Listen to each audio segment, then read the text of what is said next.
Assalamualaikum warahmatullahi wabarakatuh. Perkenalkan, nama saya Syadila Armeza Putri, NIM 21002030. Di sini saya perwakilan kelompok 4 akan membacakan materi yaitu tentang teori atau model-model pembuatan keputusan. Teori klasik atau model rasional atau optimizing. Yang pertama itu model optimasi. Sasaran yang ingin dicapai dengan model optimasi adalah bahwa dengan mempertimbangkan keterbatasan yang ada, organisasi memperoleh hasil terbaik yang paling mungkin dicapai. Sikap pengambilan keputusan norma-norma serta kebijaksanaan organisasi berperan penting dalam menentukan kriteria apa yang dimaksud dengan hasil terbaik yang mungkin dicapai itu. Menurut Raine 1991, rasionalitas memiliki arti dan dimensi yang bermacam-macam. Tetapi dalam ilmu-ilmu sosial, rasionalitas itu meliputi komponen-komponen sebagai berikut. Yang pertama yaitu para pembuat keputusan mengetahui secara jelas tujuan-tujuannya secara relevan. Yang kedua yaitu pembuat keputusan mengetahui dengan jelas kriteria untuk menilai tujuan-tujuan itu dan dapat menyusun peringkat dari tujuan-tujuan tersebut. Selanjutnya yaitu mereka memeriksa semua alternatif untuk mencapai tujuan mereka. Selanjutnya, mereka memilih alternatif yang paling efisien untuk memaksimalkan pencapaian tujuan. Menyusun alternatif dengan memperhitungkan untung rugi untuk setiap alternatif dengan mempertimbangkan atau memperhitungkan atau memperkirakan kemungkinan timbulnya macam-macam kejadian yang akan datang yang merupakan dampak dari kejadian terhadap alternatif yang dirumuskan. Akan didapat keputusan optimal karena setidaknya telah memperhitungkan semua fakta yang berkaitan dengan keputusan tersebut atau memaksimalkan hasil keputusan. Selanjutnya yaitu kelebihan dan kelemahan model optimasi atau rasional.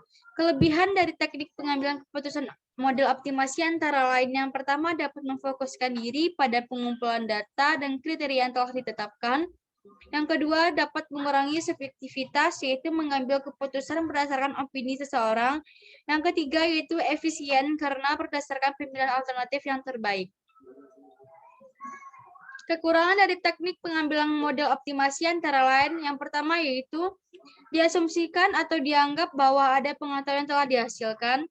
Yang kedua, model optimasi ini tidak dinamis, harus mengikuti langkah-langkah yang terkait. Yang ketiga, dimunculkan sebagai objektif, namun pengambilan keputusan oleh siapapun membutuhkan justifikasi pribadi atau tidak bebas nilai.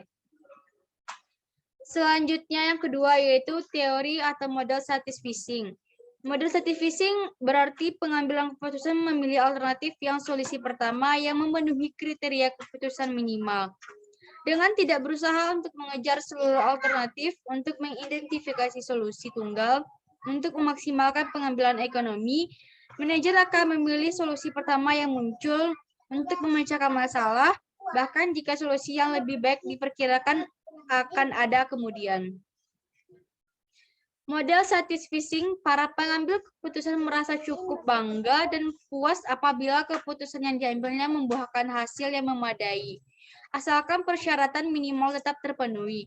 Ide pokok dalam model ini adalah bahwa usaha ditujukan pada apa yang mungkin dilakukan sekarang dan di sini, dan bukan pada sesuatu yang mungkin optimal, tapi tidak realistis, dan oleh karenanya tidak mungkin dicapai. Model ini terdapat dua keyakinan. Yang A, ketidakmampuan pengambil keputusan untuk menganalisis semua informasi. Yang B, pada tahap tertentu dalam proses pengambilan keputusan, timbul berbagai beban yang tidak dapat dipikul dalam bentuk waktu, uang, tenaga, dan frustasi dalam usaha memperoleh informasi tambahan.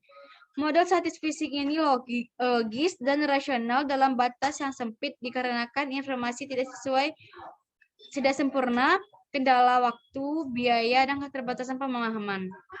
Terima kasih. Assalamualaikum warahmatullahi wabarakatuh.